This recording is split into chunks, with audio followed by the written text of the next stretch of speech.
Setelah beberapa hari kabut asap tampak begitu tebal menyelimuti kota Palembang, hari ini saat pukul 8 pagi lebih jarak pandang hanya mencapai 10 meter hingga 50 meter saja. Keadaan ini membuat pengendara harus lebih ekstra berhati-hati saat di jalan raya.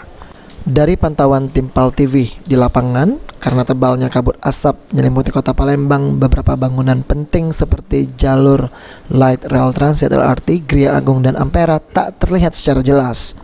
Suasana ini disebabkan oleh sisa pembakaran lahan yang terjadi di kawasan Sumatera Selatan hingga hari ini tampak semakin parah.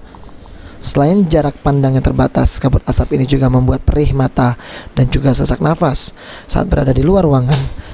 Diimbau kepada warga sebaiknya menggunakan masker saat berada di luar ruangan dan menutup pintu agar partikel-partikel dari kabut asap bisa terhambat. Mardiansyah, PAL TV.